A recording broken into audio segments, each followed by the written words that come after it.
habíamos en primer lugar definido tres conceptos que eran el de puesta a tierra, que era toda ligación metálica sin fusible ni protección alguna, que al final consistía en un conjunto de electrodos enterrados en el suelo con el objetivo de que en el conjunto de instalaciones, edificios y superficies próximas del terreno no existan diferencias de potencial peligrosas, ¿vale? Y había una duda que quedó pendiente sobre las descargas de origen atmosférico. No se me ha olvidado y ahora la comentaremos. Luego introdujimos también el concepto de masa, que es cualquier parte conductora accesible de un aparato o instalación eléctrica que en condiciones normales está aislado de las partes activas. Y poníamos el ejemplo de, por ejemplo, la carcasa de una lavadora. Y en condiciones de fallo puede ser puesto bajo tensión, pues precisamente como consecuencia del fallo de aislamiento. Entonces, la masa es un objeto que pertenece a la propia instalación eléctrica, lo que pasa es que en condiciones normales no está sometido a tensión. Y sin embargo, hay otro tipo de elementos que son los conductores, que es cualquier objeto metálico que es capaz de propagar un potencial y está situado en las proximidades de una instalación. Por ejemplo, decíamos el fregadero, una cocina, la canalización de agua, de gas, etcétera. Entonces, con estos tres elementos vamos a elaborar todo el tema de instalaciones de puesta a tierra.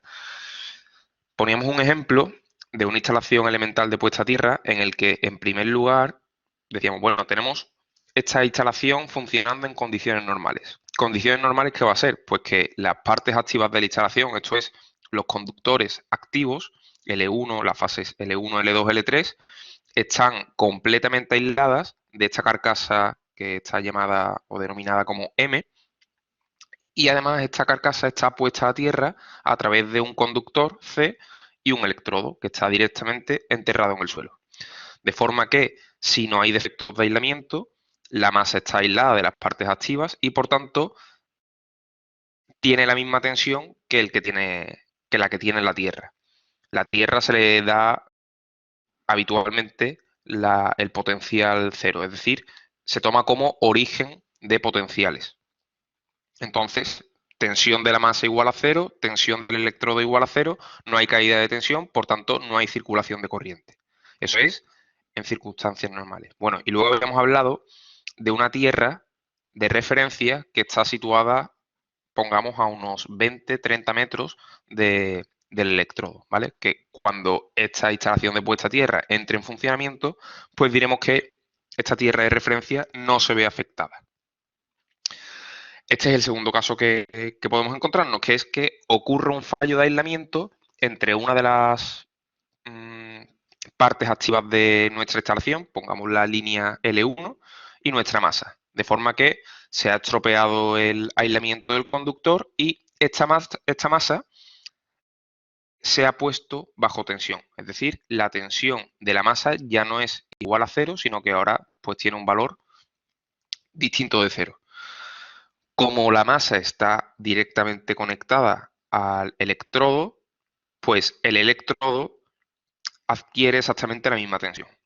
Y lo que ocurre es que entre la caída de tensión desde la masa hasta la tierra de referencia, que es toda la tierra que rodea a este electrodo, ahora sí hay diferencia de potencial y por tanto hay ciertas intensidades que se difunden por el terreno, alterando la distribución de potenciales del terreno. Bien, bueno, de nuevo, la tierra de referencia, que no es que sea un punto que está aquí alejado del terreno, realmente está alrededor de todo este electrodo, porque a los 20-30 metros que podríamos trazar una esfera realmente, ¿verdad? Fuera de esa esfera, la Tierra tiene tensión nula. No se ha enterado de que ese electrodo está funcionando. Entonces, lo que vamos a hacer ahora es definir y calcular cómo es esa distribución de potenciales para un electrodo semiesférico. ¿Por qué? Pues vamos a coger el caso del electrodo semiesférico porque es el de cálculo más sencillo. Para otro tipo de electrodos se puede hacer un cálculo similar, pero el cálculo es más complejo y no vamos a entrar tan en detalle. Entonces, vamos a ver. En primer lugar, vamos a definir la densidad de corriente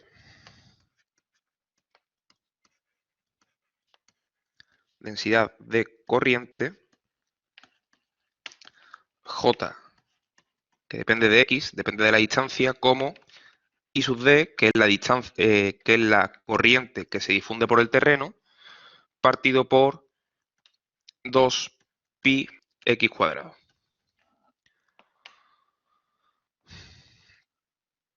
Si la densidad de corriente tiene esta forma, el campo eléctrico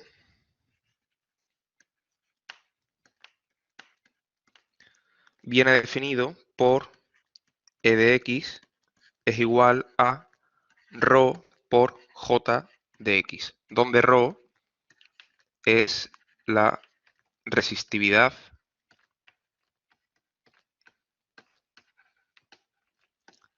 del terreno.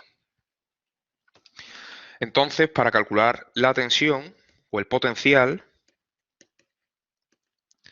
U de X, lo que tenemos que hacer es integrar el campo eléctrico entre X e infinito de E de X. Bueno, realmente los límites de integración no están muy bien definidos. Vamos a decir que esto es, vamos a cambiar aquí esta variable. Vale, vamos a poner Z mismo. Diferencial de Z. Y esto es igual ¿a qué? Al integrar entre X e infinito de ρ I sub D partido por 2pi Z cuadrado, diferencial de Z. Daos cuenta que aquí todo esto, salvo la Z, es constante. Por tanto, podría salir fuera de la integral y al final me va a quedar ρ I sub D partido por 2pi Z. Bueno, y signo menos, ¿no? Porque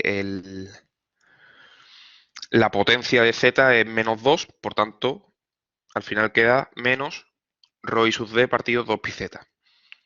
Y como una integral definida, tendremos que particularizar entre los límites de integración X e infinito. De forma que cuando Z vale infinito, el cociente vale 0, ¿verdad? Esto es igual a 0 menos, pues, menos ρ por I sub D partido por 2pi x. O lo que es lo mismo, ρ por I sub D partido por 2pi x. Y esta es la expresión del potencial a una distancia x del centro del electrodo, para un electrodo semiesférico enterrado a ras de suelo, ¿vale? Vamos a ponerlo por aquí. Para un electrodo semiesférico enterrado a ras de suelo. De forma que aquí tenemos dos gráficas muy ilustrativas que, fijaos, tenemos un electrodo semiesférico, como podéis ver, y lo que vamos a comprobar es que conforme aumentamos la distancia X al centro del electrodo, pues vamos a ir reduciendo el potencial en tanto por ciento que vamos a tener. De forma que si el electrodo tiene de radio 1 metro, a los 2 metros ya solo vamos a tener el 50% del potencial que tenemos en el propio electrodo, ¿vale? Y a 3,33 metros sería exactamente esta medida, ¿verdad? Porque ya tenemos el 30%. Pues efectivamente a 3,33 metros tendremos aproximadamente, esto obviamente es aproximado, tendremos el 30% del potencial que tenemos en la superficie del electrodo. A 5 metros, bueno, pues el 20%. Y a 10 metros, pues el 10%. Daos cuenta que conforme aumentamos la distancia a unos 20 metros ya, ¿qué quedará? Pues el 5% prácticamente del potencial. Es decir, ya prácticamente lo habremos reducido a cero. Bien, esta misma información la podemos representar mediante esta otra gráfica que nos indica cómo va variando el potencial, es decir, si nosotros dijéramos sobre esta misma gráfica representáramos el potencial a una distancia X del centro del electrodo, podríamos ver que aquí, es decir,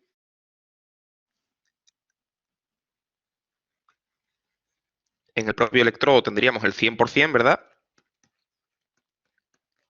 Y conforme nos vamos alejando, pues en 2 ya tendríamos el 50%, en 5 ya tendríamos el 20%, el 20% estará aproximadamente, esto es 50, 20 y 10 estará por aquí, ¿verdad? Pues podemos representar cómo varía aproximadamente el potencial cuando nos vamos alejando del centro del electrodo. Y de esta forma sacamos pues esta gráfica, ¿vale? A 1 metro, es decir, en el propio electrodo vamos a tener el 100%, a 2 metros el 50%, a 5 metros el 20% y a 10 metros finalmente pues el 10%. Vale, ya digo que esto es para el caso del electrodo semiesférico y para otros electrodos, bueno, podríamos encontrar en tablas cuáles son las expresiones que determinan y caracterizan cómo varía el potencial en función del tipo de electrodo, ¿vale? Pero con este caso, el del electrodo semisférico, nos quedamos porque es el más fácil de obtener la expresión del potencial. Muy bien. Seguimos entonces. Vamos a estudiar ahora qué parámetros caracterizan las instalaciones de puesta a tierra. Son varios. Estos parámetros pueden ser o bien calculados a través de expresiones que de vez en cuando pueden ser incluso expresiones empíricas. Daos cuenta de que a veces no es fácil obtener una expresión que nos permita saber exactamente cómo se va a comportar la instalación y lo que se hace es pues, medirla sobre el terreno directamente. O bien se puede ensayar en una instalación ya construida. Muy bien, ¿y estos parámetros para qué van a servir? Bueno, pues nos van a permitir saber si la instalación de puesta a tierra está bien diseñada y decidir si el funcionamiento es correcto o no. Entonces, en primer lugar, tensión a tierra. ¿Qué es la tensión a tierra? La tensión a tierra no es más que la diferencia de potencial que se establece entre un electrodo de puesta a tierra y un punto a potencial cero, lo que hemos llamado tierra de referencia o tierra no afectada, cuando a través del electrodo se difunde una corriente de efecto I sub D. Es decir, cuando hemos dicho que tenemos un electrodo por el que se difunde una intensidad I sub D, hemos dicho que se altera el potencial del terreno, pues un punto suficientemente alejado de ese terreno que hemos denominado tierra de referencia o tierra no afectada, ¿cuál es la diferencia de potencial que se establece entre el electrodo y esta tensión cero? Pues a eso se le conoce como tensión a tierra. Para un electrodo semiesférico, que hemos dicho que U de X es igual a ρ por I sub D partido por 2πx, ¿verdad? La tensión máxima que vamos a tener en el terreno vendrá definida por la tensión a una distancia x igual a r, donde r es el centro del electrodo, o sea, el centro no, perdón, el radio del electrodo. Y esto va a ser entonces nuestra tensión a tierra. Aquí le hemos llamado VT, pues VT.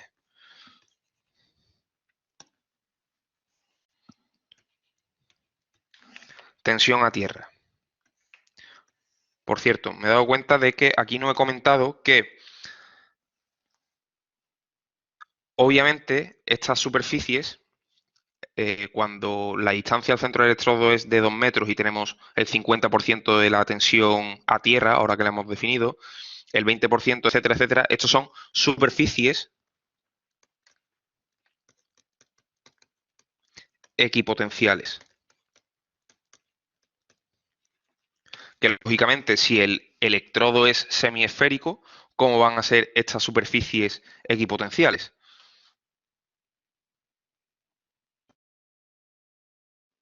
Efectivamente, van a ser semiesféricas.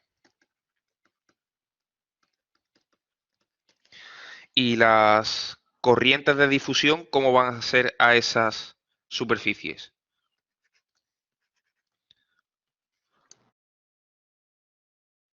Efectivamente, pues corrientes de difusión van a ser perpendiculares a las superficies equipotenciales.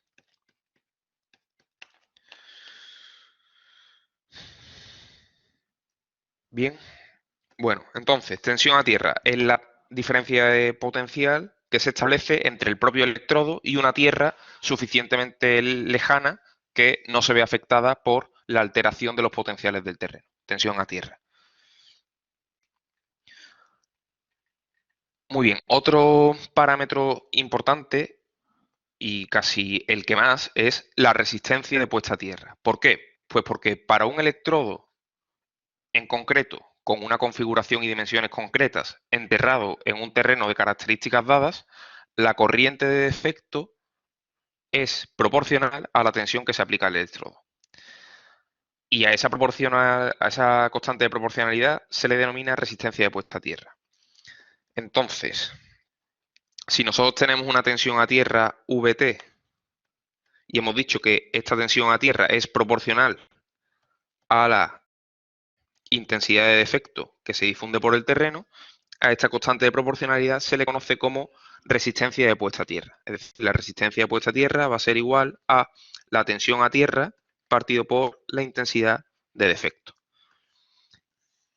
Y este parámetro es muy importante porque, como hemos comentado ya en alguna ocasión, creo que cuando hablamos de los diferenciales, si nosotros tenemos una masa m y está conectada directamente a tierra a través de un electrodo, ¿verdad? Que está enterrado en el suelo, la resistencia de puesta a tierra de esta instalación es fundamental porque va a determinar, en caso de que una persona se acerque y toque la masa, cuál es la proporción de intensidad que circulará por la instalación de puesta a tierra y cuál es la proporción de intensidad que circulará a través de la persona.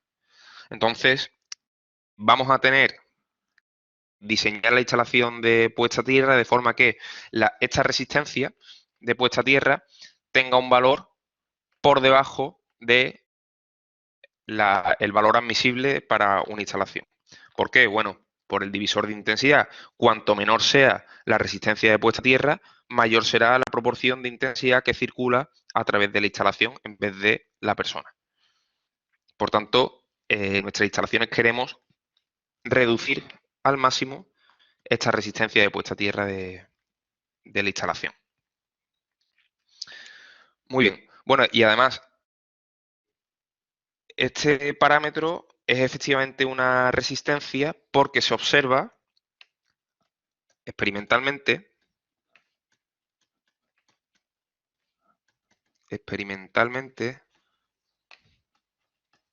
que los fenómenos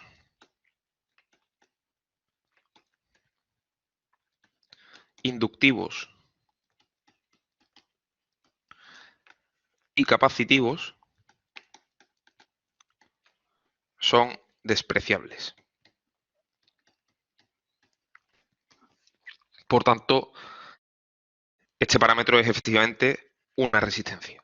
No tiene fenómenos ni inductivos ni capacitivos.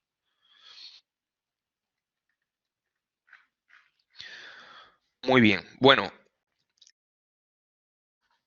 hemos dicho que muchas de las expresiones que vamos a ver aquí se pueden o bien calcular a través de desarrollos teóricos o bien de medición en el propio terreno. Entonces, existe un método práctico para el cálculo de la resistencia de puesta a tierra que se conoce como el método de la caída de tensión. Entonces, imaginaos que nosotros tenemos esta instalación en la que nuestro electrodo es bueno, realmente estamos utilizando 3 electrodos iguales y lo que queremos es calcular la resistencia de puesta a tierra de uno de ellos en particular. Vamos a decir de E1, donde entonces E y E2 son electrodos auxiliares.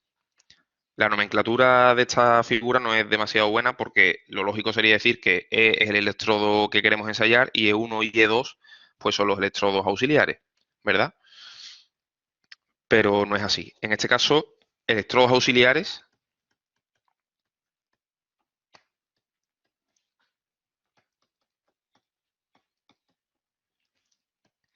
E y E2. Es decir, queremos ensayar este electrodo y calcular la resistencia de puesta a tierra. ¿Qué es lo que se hace? Bueno, pues se distribuyen estos electrodos de forma que la distancia entre ellos sea mayor de 20 metros. Y la distancia, vamos a decir que esto es de 1 y esto es de 2, también mayor de 20 metros, de forma que estén suficientemente separados entre sí. Entonces, ¿qué se hace? Bueno, pues se conecta una fuente de tensión entre E1 y E2, de forma que al estar conectados, por aquí se circulará una intensidad de defecto. El circuito, daos cuenta que se cierra por la tierra, ¿verdad? Y fijaos que entre E1 y E2 lo que hacemos es conectar un voltímetro. Un voltímetro que su modelo eléctrico, os recuerdo que es un circuito abierto y por tanto este circuito entre E1 y E2 no está cerrado. Por eso no hay circulación de corriente por aquí. Circula cero y por aquí circularía cero también. ¿Vale? Entonces, lo que se hace es conectar también un amperímetro a través de, entre E1 y E2 para poder medir la intensidad que se difunde y daos cuenta que como la distancia es mayor de 20 metros, distancia mayor de 20 metros, el electrodo E no se entera de la distribución de potenciales que ocurre en el electrodo E1 o en el electrodo E2. De forma que, efectivamente, el voltímetro mide la tensión a tierra del electrodo E1. ¿Vale? Por tanto, V mide tensión a tierra de E1, el amperímetro mide la intensidad que se difunde por el terreno y sub D, y por tanto la resistencia de puesta a tierra del electrodo E1 va a ser igual a pues, la medida del voltímetro VT partido por la medida del amperímetro I sub D. De modo que de esta forma es posible calcular la resistencia de puesta a tierra de este electrodo.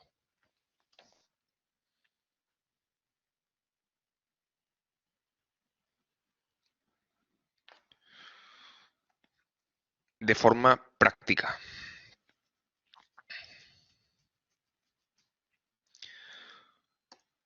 Muy bien, seguimos entonces.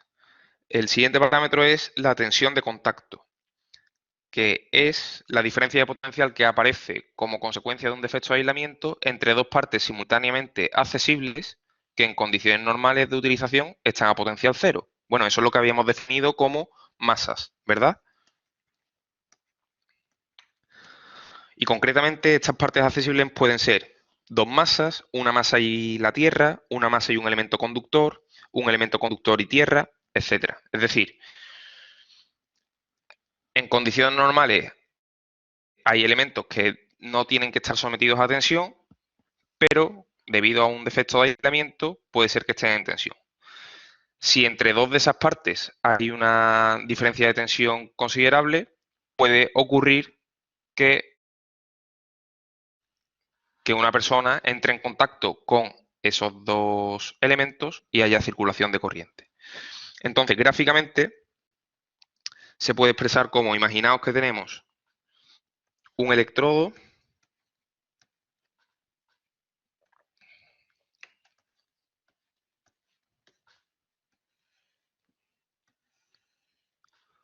una masa M, una intensidad que se difunde por el terreno y hemos dicho que si representamos cómo evoluciona la tensión conforme nos vamos alejando del centro del electrodo, pues va cayendo de esta forma aproximadamente, ¿no?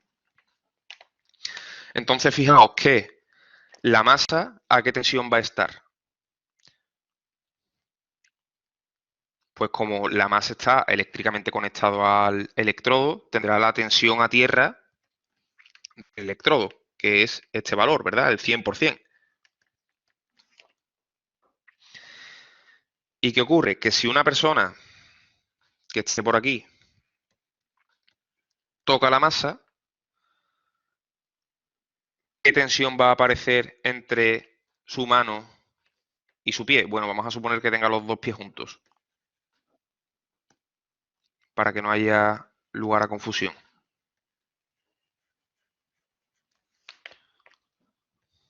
Pues efectivamente va a tener la mano a la tensión U de T y los pies a la tensión que tenga en este punto de la instalación, porque está a esta distancia, por tanto, el potencial en este punto del terreno será este. Es decir, que entre su mano y su pie va a haber una tensión de este valor. Pues a esta tensión se le conoce como tensión de contacto VC.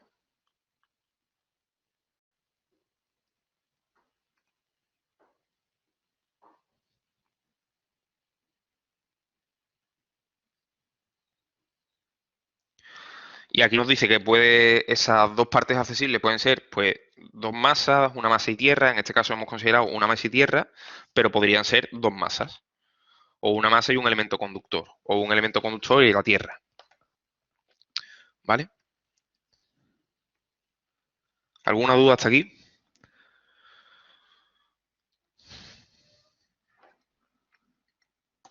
Bueno, también se define la tensión de paso, que es la diferencia de potencial entre dos puntos del suelo separados por 1 metro, que puede ser puenteada por los pies de una persona que camine por el terreno afectado por el funcionamiento de una puesta a tierra. Es decir, la tensión de paso, de nuevo, si tenemos un electrodo de puesta a tierra enterrado en el suelo, por el que se difunde una intensidad I sub D, de nuevo tendremos la distribución de potenciales, ¿verdad? Que hace algo así. Pues la tensión de paso, imaginaos una persona que esté andando por este terreno, ahora sí, con las piernas separadas, concretamente 1 metro,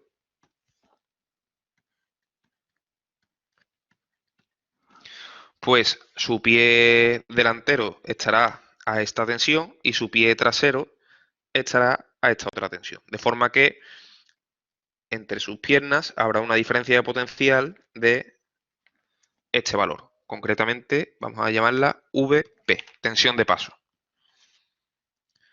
Fijaos que a cierta distancia la tensión de paso se va reduciendo, pero si el hombre estuviera justo con un pie en el electrodo y otro pie a una distancia de el radio del electrodo más 1 metro, aquí la diferencia de tensión sí sería bastante más importante, ¿verdad? Esta sería la otra tensión de paso. De hecho, esta es la tensión de paso máxima de la instalación, que se puede producir en la instalación, con un pie en contacto con el propio electrodo y el otro pues a 1 metro. Bueno, ¿y qué pasa si la persona tiene las piernas más largas y está, o sea, da pasos de 1,50? Bueno, pues va a tener una tensión de paso bastante mayor, ¿vale? Pero se considera 1 metro porque es el paso normal de una persona, ¿vale?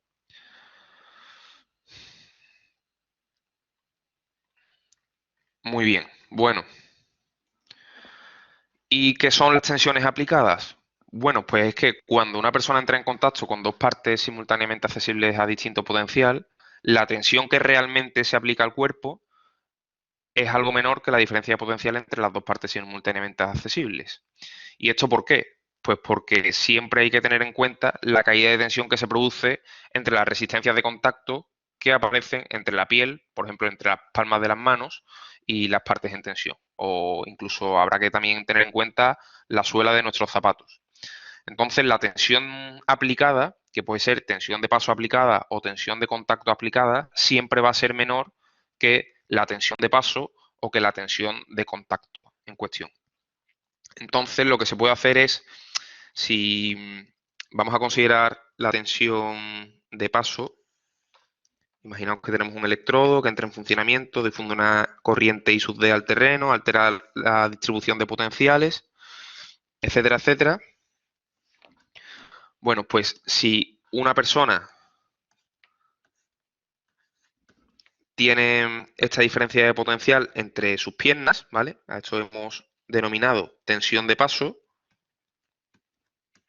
Vp, realmente a la persona no le aplica esta tensión de paso, sino que hay que tener en cuenta el modelo eléctrico de la persona podría ser este otro. Tendríamos que tener en cuenta la resistencia de puesta a tierra, la resistencia de contacto que aparece entre la suela de los zapatos y el propio suelo, ¿vale? Normalmente a la resistencia del cuerpo humano, ya lo veremos en el próximo tema, pero se le presupone un valor de unos 1000 ohmios, ¿vale? Entonces, si toda esta es la tensión de paso aplicada, la que calculamos aquí, fijaos que habrá una caída de tensión en la resistencia de contacto, vamos a llamar resistencia de contacto 1, luego tendremos otra caída de tensión en el propio hombre, en la resistencia R sub H, y tendremos otra caída de tensión R sub C2. De forma que efectivamente la caída de tensión en RH será menor que la tensión de paso que realmente se le aplica a la persona, lo cual es positivo porque al final lo que vamos a hacer es reducir la diferencia de tensión que vamos a tener realmente.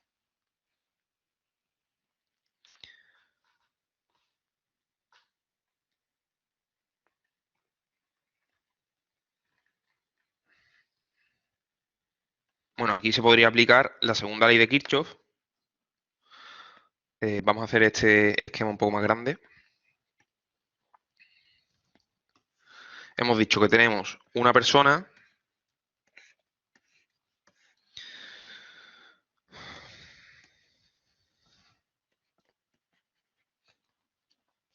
si la tensión de paso es esta, Vp, aquí tendremos una caída de tensión, vamos a decir V en la resistencia de contacto 1, una caída de tensión V sub H en el propio hombre o mujer y una caída de tensión en la resistencia de contacto 2. De forma que, si aplicamos la segunda ley de Kirchhoff, lo que tendremos que Vp, que es la tensión de paso, va a ser igual a Vc1 más Vh más Vc2, donde realmente la tensión de paso aplicada sería esta VH, tensión de paso aplicada. Por tanto, podemos ver que efectivamente VPA va a ser igual a VP menos VC1 menos VC2 y por tanto podemos confirmar, como estas tensiones son positivas, en el sentido que las hemos definido, que VPA es necesariamente menor que VP. Y lo mismo ocurriría con las tensiones de contacto y las tensiones de contacto aplicadas.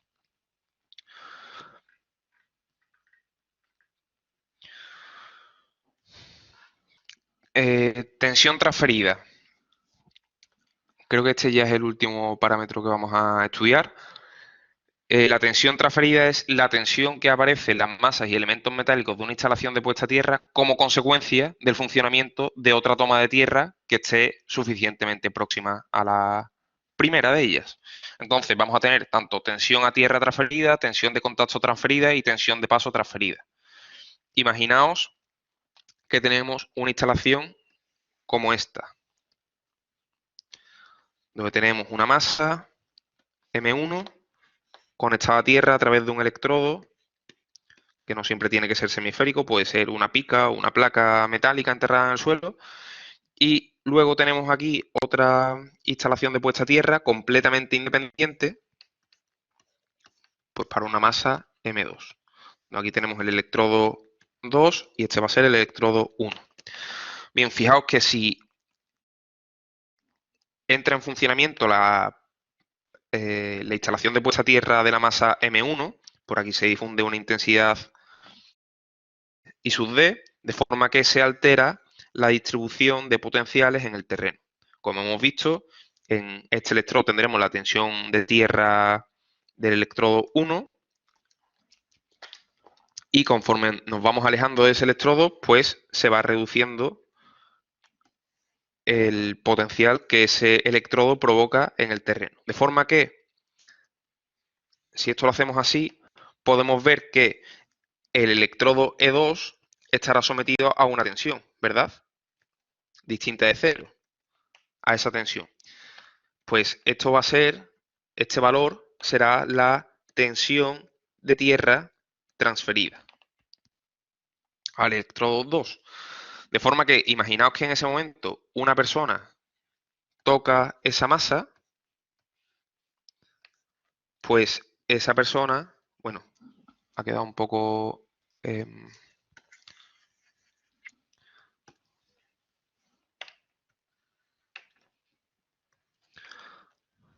aquí se producirá una tensión de contacto, tal y como hemos definido previamente.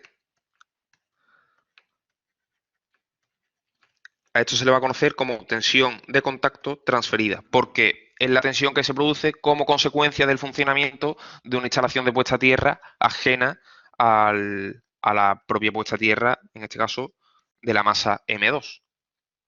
¿Vale? Fijaos que va a ser menor que la tensión de contacto que se produciría con la masa M1, pero si esta tensión es suficientemente importante, habrá que tenerla en cuenta también. ¿Vale? Ahora, a la hora de diseñar la instalación. Una cosa que se puede hacer es, si los electrodos están suficientemente próximos, pues conectarlos de forma que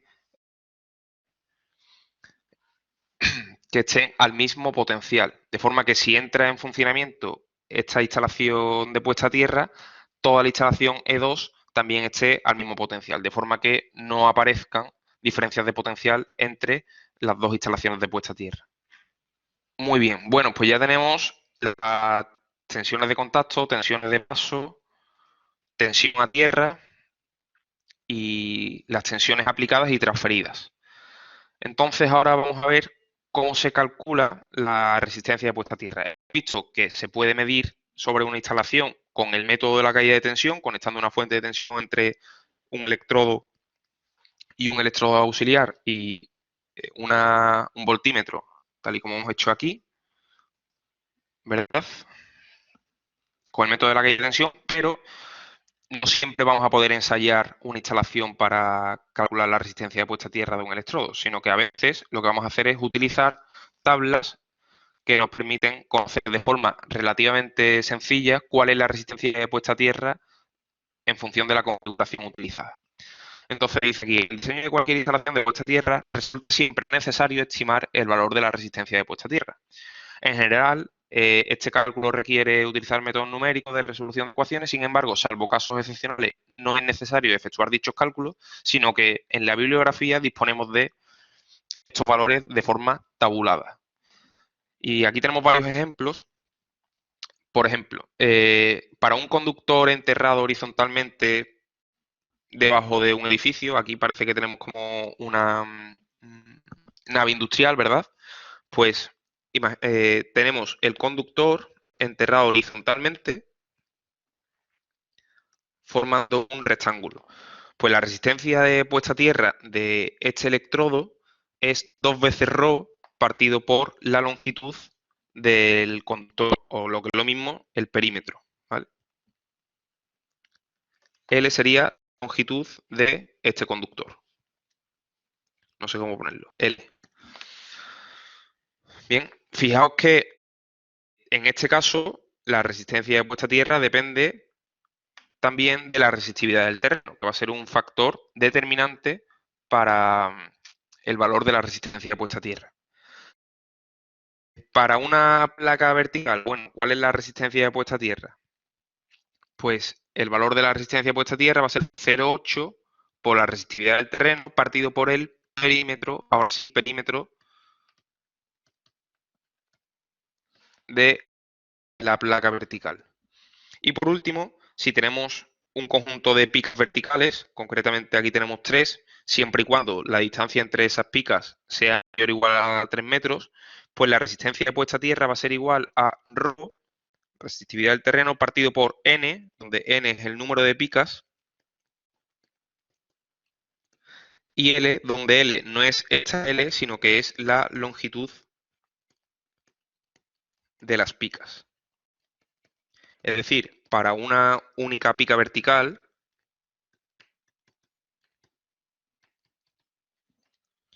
la resistencia de puesta a tierra pues va a ser ρ partido por L.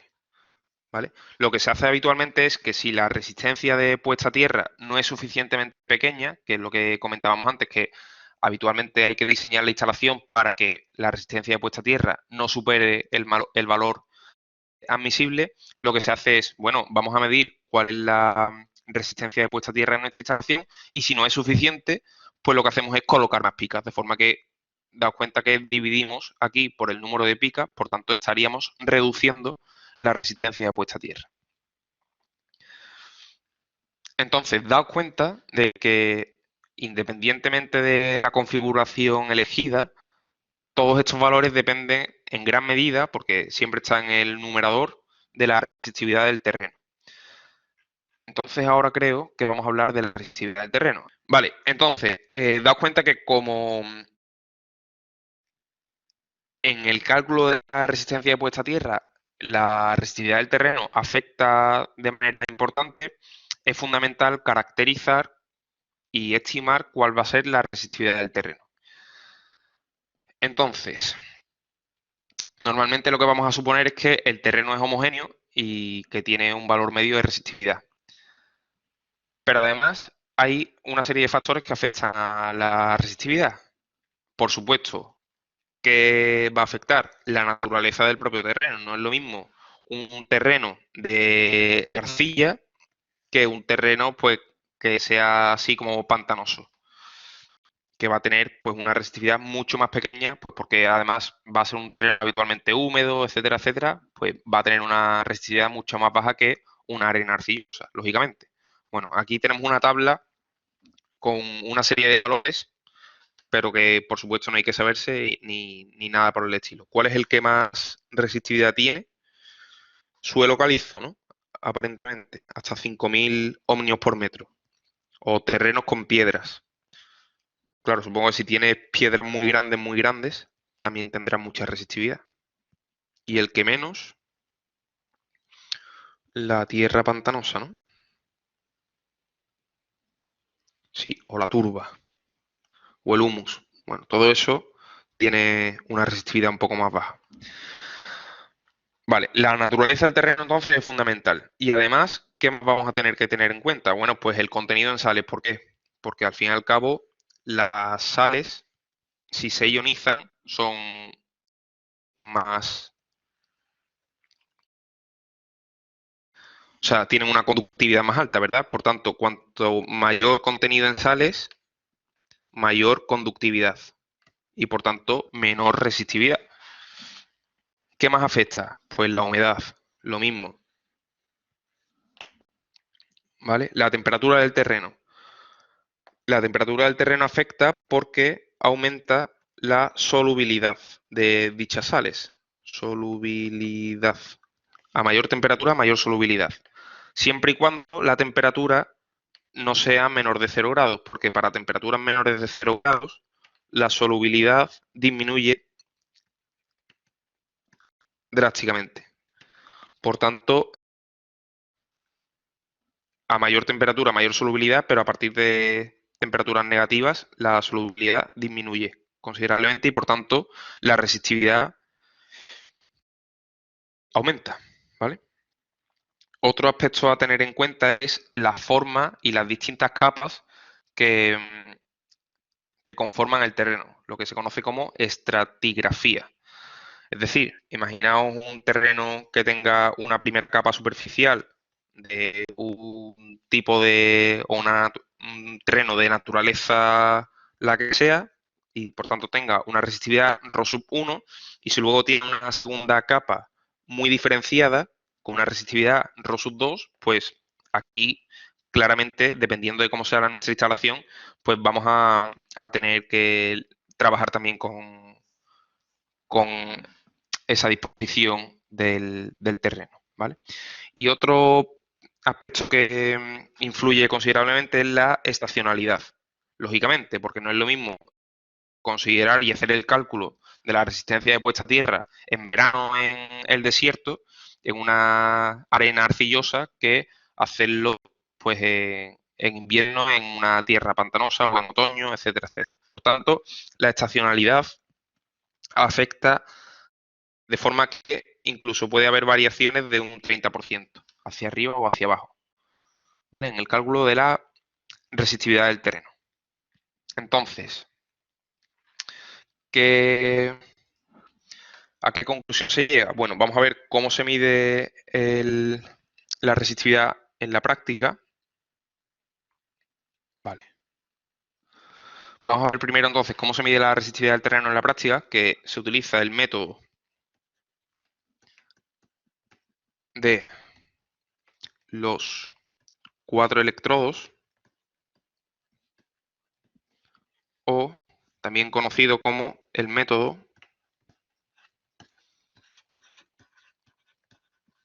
Wenner. Wenner. Entonces, ¿qué se utiliza? Bueno, se utiliza esta disposición. Tenemos 4 electrodos que generalmente tienen que ser iguales para reducir el error cometido. 4 electrodos A, B, C y D. Y lo que queremos es medir la resistividad de este terreno. Entonces, fijaos que todos estos electrodos están a una misma distancia, digamos D, que a diferencia del método de la caída de tensión, donde la distancia tenía que ser mayor de 20 metros, aquí no tiene por qué ser una distancia muy grande.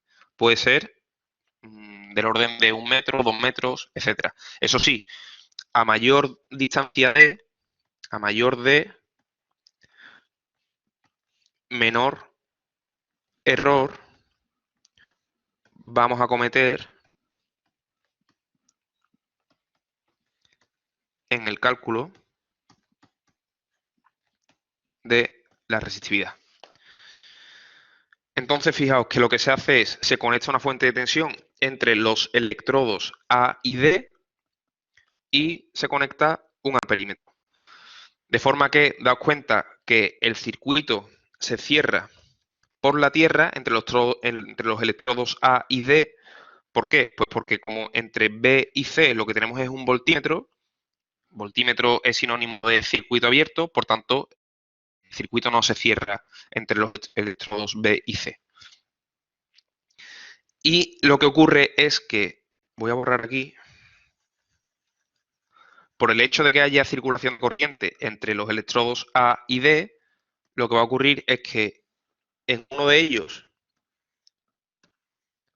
vamos a tener tensión positiva o potenciales positivos y en el otro vamos a tener potenciales negativos. De forma que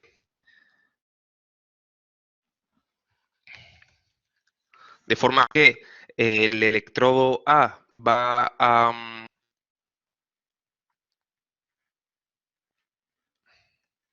alterar el potencial del terreno con signo positivo y el electrodo D va a alterar el potencial del terreno con signo negativo. De forma que si nosotros medimos o calculamos, tal y como hemos hecho al principio de este tema, hemos dicho que la tensión o el potencial a una instancia X del electrodo es ρ por I sub D, ¿verdad?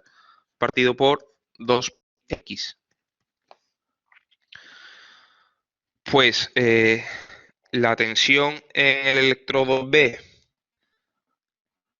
que eso es, la tensión en el electrodo B va a ser igual a la tensión que produce el electrodo A en B, es decir, ρ por I sub D partido por 2pi D con signo positivo, porque hemos dicho que en este electrodo se acumula carga positiva, ¿vale? Menos ρ por I sub D partido por 2pi, y la distancia entre el electrodo D y el electrodo B es 2 veces la distancia D, pues por 2D. De forma que esto va a ser igual a, esto es ρ I sub D partido por 4pi D, ¿no?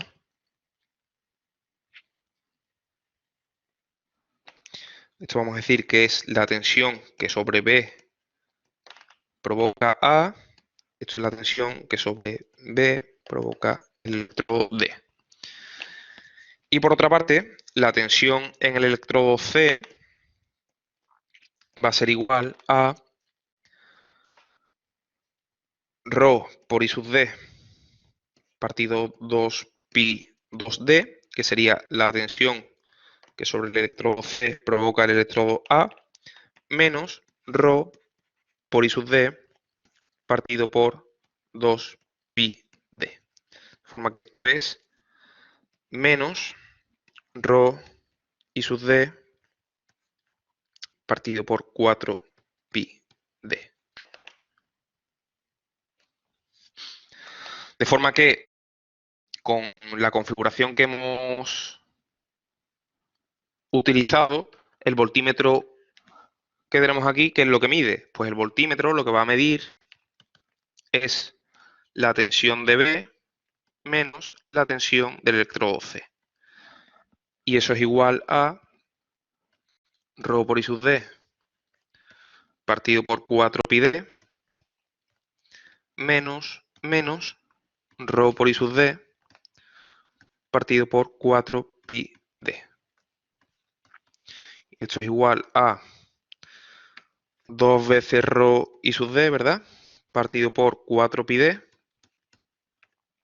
Esto es igual a ρ I sub D partido por 2pi D. Si llamamos a la lectura del voltímetro V, pero sin esto, vamos a decir que el voltímetro, la lectura del voltímetro es V. Lo que queremos calcular, que es ρ, va a ser igual a V partido por I sub D multiplicado por 2pi D. Con lo cual, daos cuenta que con esta configuración tenemos la medida de la intensidad de efecto I sub D, tenemos la medida del voltímetro, conocemos la distancia entre los 4 electrodos y por tanto podemos estimar de forma aproximada la resistividad del terreno. ¿Vale? Pues este es el método Wiener o de los 4 electrodos.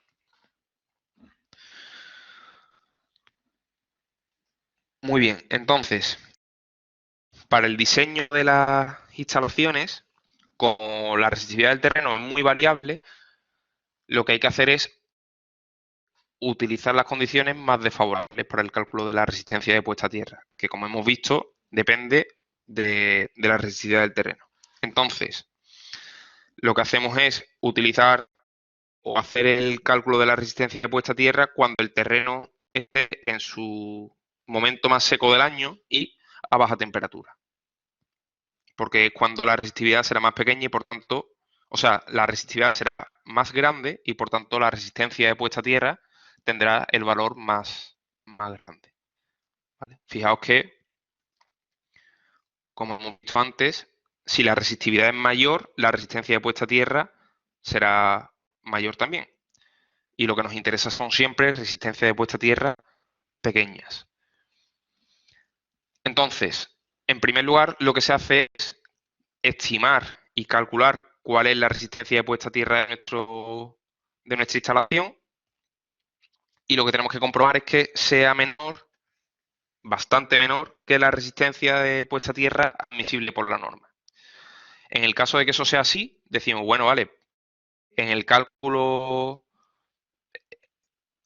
obtenemos que la resistencia de nuestra tierra tiene un valor menor que el admisible, por tanto, podemos proceder a ejecutar la instalación. Y una vez que tenemos la instalación ejecutada, lo que hacemos es comprobar ya sobre el terreno, medimos la resistencia de puesta a tierra que hemos instalado y comprobamos que efectivamente sigue siendo menor que el admisible.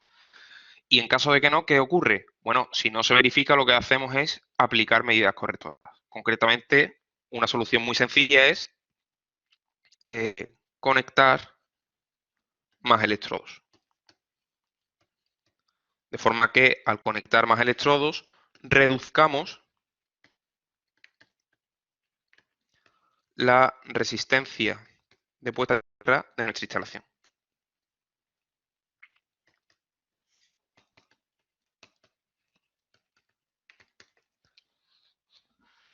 Bien, es decir, en primer lugar, comparamos la resistencia de puesta a tierra que nosotros hemos calculado en base a la resistividad del terreno que tenemos.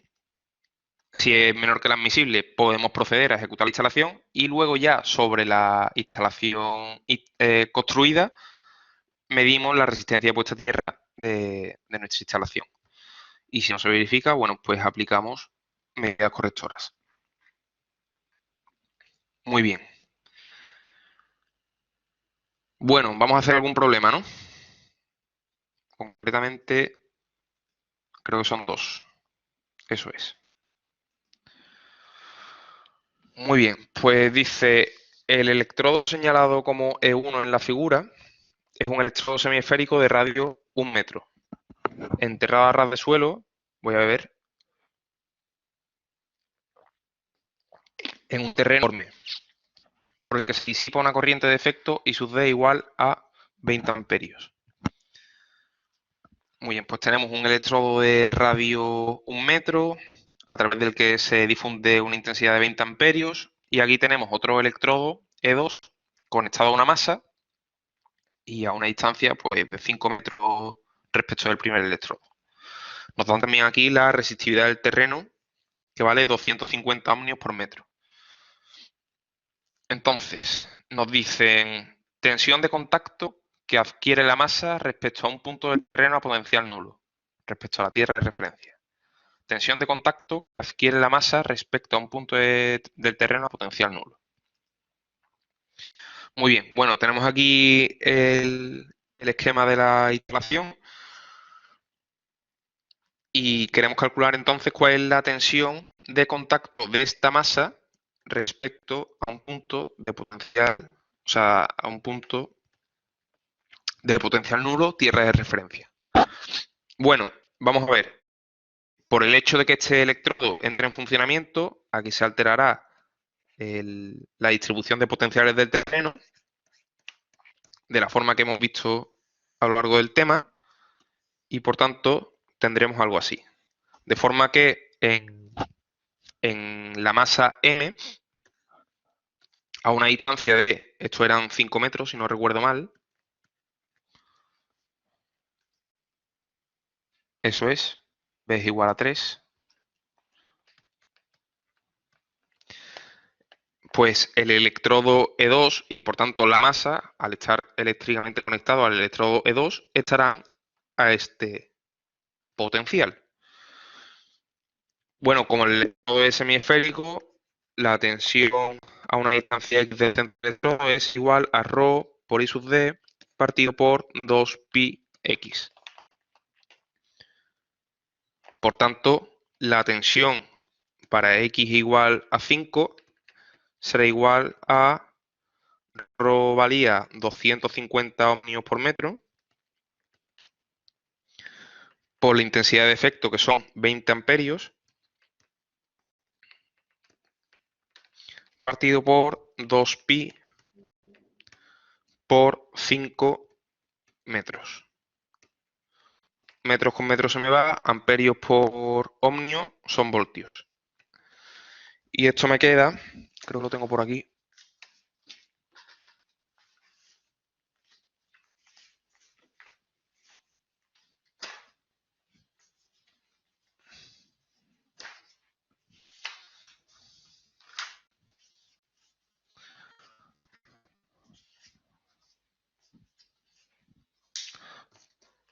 159,15 voltios. Claro, como me preguntan respecto de un punto del terreno a potencial nulo, pues esta tensión menos 0, 159,15, es la tensión que adquiere la masa M respecto a un punto del terreno a potencial nulo. Un punto que esté, por ejemplo, por aquí, a los 20-30 metros que decíamos. ¿Vale? Muy bien, pero fijaos que lo que tenemos es un hombre, pues a esta distancia. Vamos a ver entonces, bueno, la respuesta aquí sería U para X igual a 5, que era igual a 159,15 voltios. Nos dice ahora la diferencia de potencial entre la mano de una persona que toca la masa y el pie situado a 1 metro de la distancia, a 1 metro de distancia de la masa, según se muestra en la figura.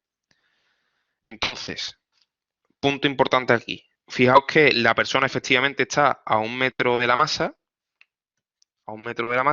y tiene en contacto su mano con la masa. Y sus pies están a 1 metro. Por tanto, la tensión de contacto que aparece para este señor, ¿cuál va a ser? Este es el apartado 1, el apartado 2, tensión de contacto. Va a ser igual a U de X igual a 5, ¿verdad? Que es la tensión de la masa, la tensión a la que está la masa, menos la tensión en X igual a ¿qué?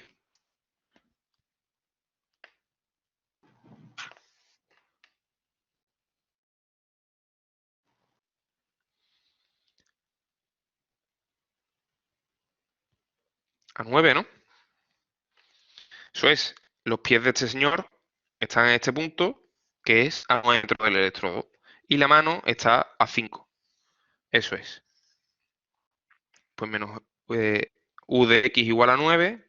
Esto va a ser 250 por 20 partido 2pi por 5, menos 250 por 20 partido por 2pi 9.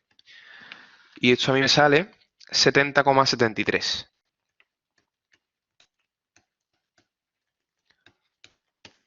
voltios. Aquí la clave está no en identificar los 9 metros, que también, pero sí saber que la mano no está a 5 más 8, o sea, 5 más 3, 8, no está este potencial, sino que está el potencial que impone el electrodo E2.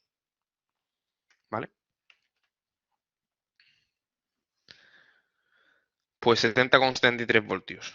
¿Qué creéis? ¿Que esta tensión es peligrosa o no es peligrosa? ¿Es admisible tener esta tensión de contacto en nuestra instalación? Bueno, en el tema 4, el siguiente tema, veremos que se consideran peligrosas tensiones por encima de 50 voltios.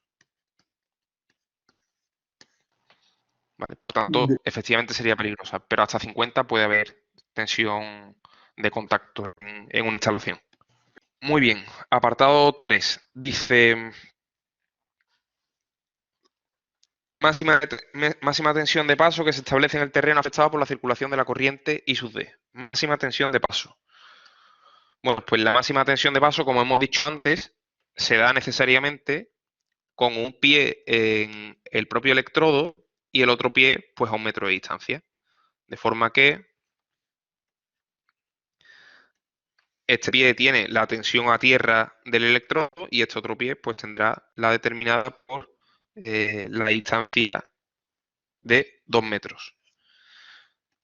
Entonces, para el apartado 3, lo que hacemos es que la tensión de paso máxima va a ser igual a la tensión en el punto X igual a 1, que es la tensión a tierra, menos la tensión en X igual a 2. Y esto va a ser igual a 250 por 20 partido por 2pi menos 250 por 20 partido por 4pi. Y esto a mí me da 397,89 voltios. Pues esta es la tensión de paso máxima que se puede producir en la instalación. ¿Vale?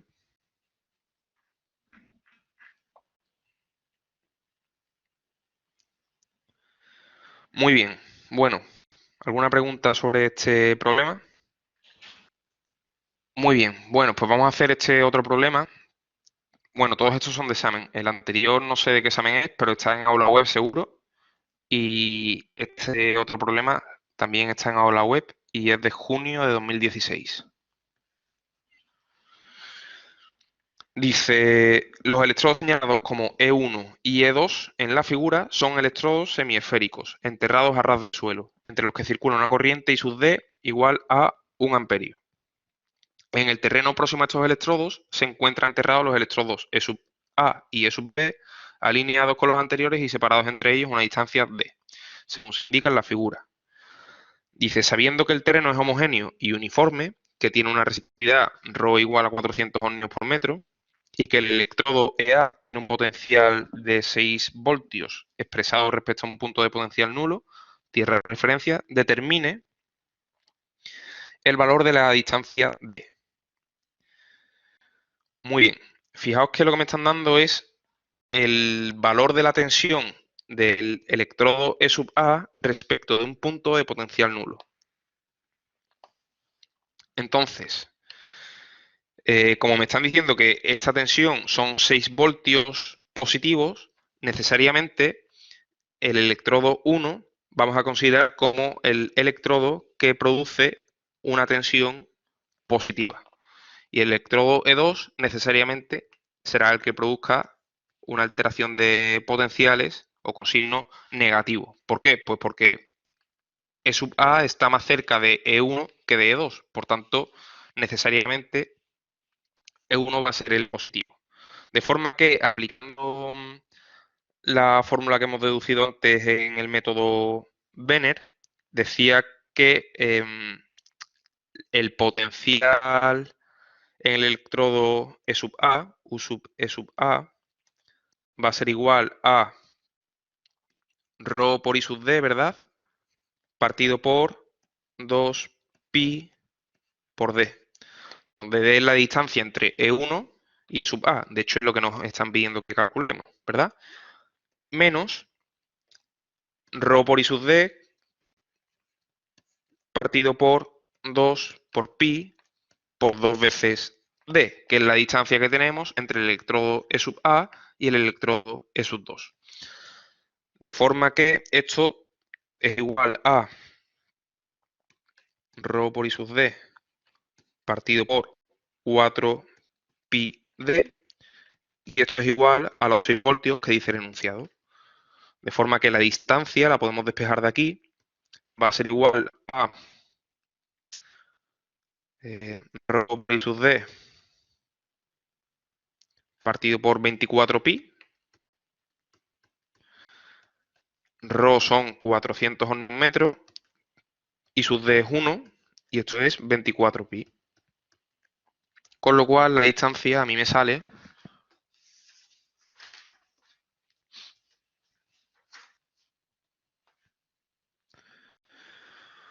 5,305 metros.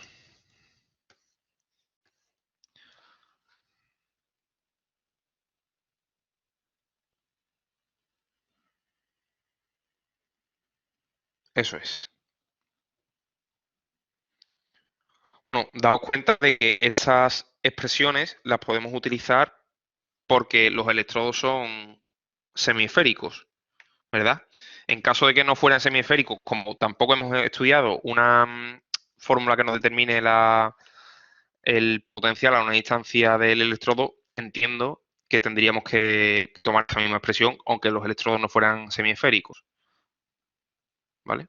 Es decir, esta expresión solo la hemos definido para electrodos semiesféricos. Y en este caso, claro, los electrodos que producen la alteración de potenciales en el terreno son los semiesféricos. E sub A y E sub B solo perciben esa alteración de los potenciales, pero tienen una forma distinta, como si fueran unas picas verticales, ¿verdad? En caso de que en este sistema tuviéramos cuatro electrodos como picas verticales, como no conocemos otra fórmula que esta, bueno, pues utilizamos la o aproximamos la distribución de potenciales como si fueran electrodos semiesféricos.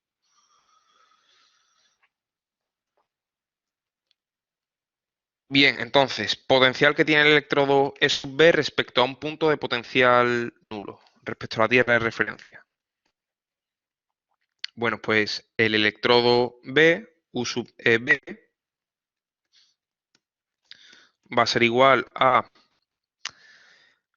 ρ por I sub D partido por 2pi D, no, 2pi, 2D, ¿verdad? Eso es, menos ρ por I sub D partido por 2pi D.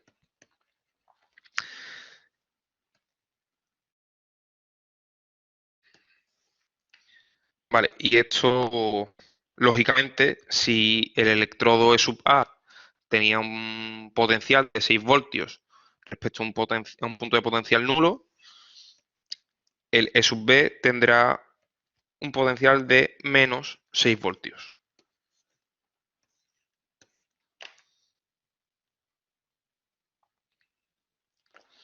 ¿Esto por qué? Bueno, es que si representásemos los cuatro electrodos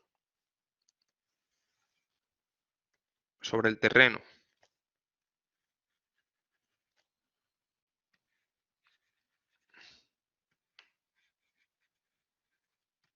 hemos dicho que en uno tendremos tensión positiva, ¿verdad? La distribución de potenciales hace algo así. Y por tanto, en E sub A hemos dicho que tenemos 6 voltios, pues en E sub B esto debería ser simétrico porque la distancia es idéntica. Aquí tendríamos menos 6 voltios respecto a un punto de potencial nulo. ¿Vale?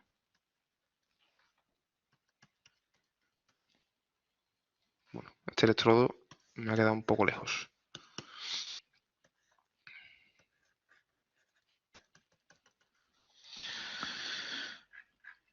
Muy bien, y finalmente nos dice el valor que indicaría un voltímetro conectado entre E sub A y E sub B si en las condiciones descritas anteriormente se hiciesen circular 2 amperios entre E1 y E2. Es decir, ahora vamos a cambiar la intensidad que circula entre E1 y E2 y vamos a medir con un voltímetro la tensión entre E sub A y E sub B. Daos cuenta, la tensión entre E sub A y E sub B, el voltímetro mediría E sub A menos E sub B, que va a ser igual a 6 menos 6, ¿no? Es decir, 12 voltios. Esto es cuando la intensidad de efecto es igual a 1 amperio. Si duplicamos la intensidad de efecto, si la intensidad I sub D, vamos a decir prima, es igual a 2 amperios, pues ahora necesariamente el voltímetro lo que va a leer es 2 veces E sub A menos E sub B, pues 24 voltios. ¿Vale? Daos cuenta que la intensidad de efecto aparece en el numerador, por tanto, si multiplicamos por 2 la intensidad de efecto, las tensiones que aparecerán en la instalación serán el doble.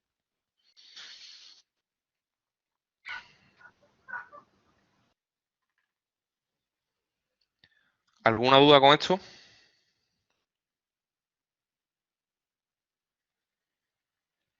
Muy bien, pues en esta, bueno, ya solo quedan 5 minutos. Ahora vamos a hablar de para qué se utiliza la puesta a tierra en los sistemas eléctricos, porque podemos conectar distintos elementos a tierra. Normalmente estos elementos que se conectan a tierra son neutros de los generadores y transformadores, las masas de baja tensión, ¿vale? Que son nuestro principal objetivo en esta asignatura, más las masas de baja tensión y elementos de protección para rayos y seccionadores de puesta a tierra. Entonces vamos a ver las ventajas e inconvenientes que puede tener la conexión de todos estos elementos a tierra, porque no siempre tenemos por qué conectar a tierra. Vamos a ver el por qué. Bueno, ¿cuántas veces he guardado esto ya? En primer lugar, esto ha salido cortado. ¿Por qué? Porque es más grande de la cuenta. Vamos a ver, vamos a estudiar las ventajas e inconvenientes de conectar el neutro de los generadores y transformadores a tierra. Vamos a ver qué ocurre cuando el neutro lo dejamos aislado respecto de la tierra. Bueno, pues lo que ocurre es que si el neutro está aislado de tierra, lógicamente tendremos una tensión entre el neutro y la tierra que no tiene por qué estar definida porque no está conectado el neutro a la tierra. De forma que en condiciones normales, bueno, pues tendremos nuestra tensión fase tierra de cada una de las fases, que será la que sea, me da igual, pero lo que nos vamos a centrar es qué pasa cuando tenemos un defecto fase tierra en una de las fases. Entonces, este es el caso que tenemos aquí, cuando tenemos defecto, voy a desplazar esto para abajo, así está bien.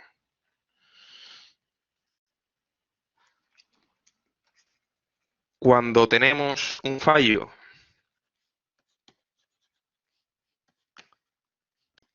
fase tierra, aquí lo que ha ocurrido es que la fase C se nos ha ido a tierra, de forma que, lógicamente, la tensión de la fase C a tierra pasa a ser 0 voltios. El problema es que la tensión de la fase a la tierra, es decir, esta tensión y esta otra tensión, de la tensión de la fase B a tierra, es igual a la tensión de línea. ¿Por qué? Pues porque si nosotros cerráramos aquí, esta tensión es tensión UAC, ¿verdad? La segunda ley de Kirchhoff nos dice que efectivamente la tensión UAT, que no se ve nada en amarillo, UAT va a ser igual a UAC más la tensión CT, tensión a tierra. Esto hemos dicho que es cero y por tanto la tensión fase tierra, en caso de defecto, es igual a raíz de 3 veces la tensión fase neutro. Fase neutro. Es decir, cuando el neutro del transformador o del generador está aislado de tierra, en caso de defecto fase tierra, los aislamientos tienen que estar diseñados para soportar la tensión de línea. Vamos a escribir eso por aquí.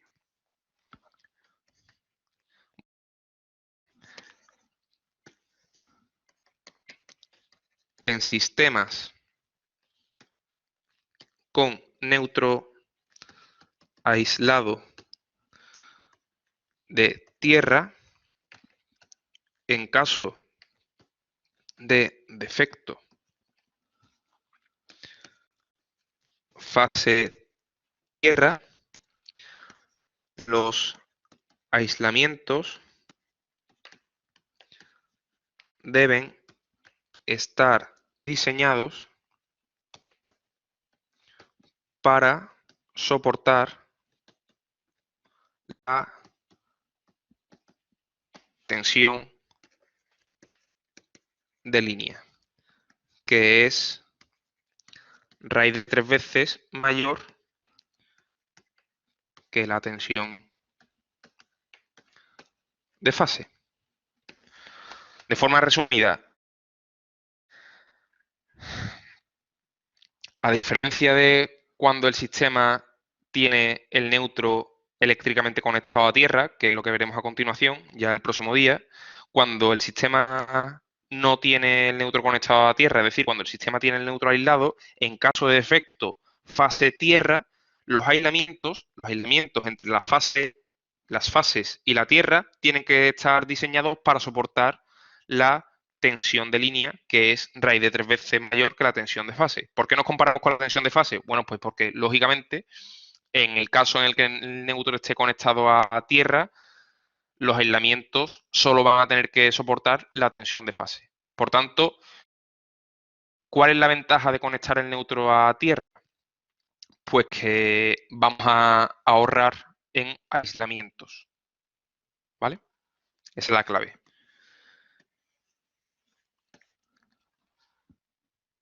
Muy bien, bueno, ya es la hora, así que nos vemos ya, nosotros nos vemos el 26 de marzo presencialmente.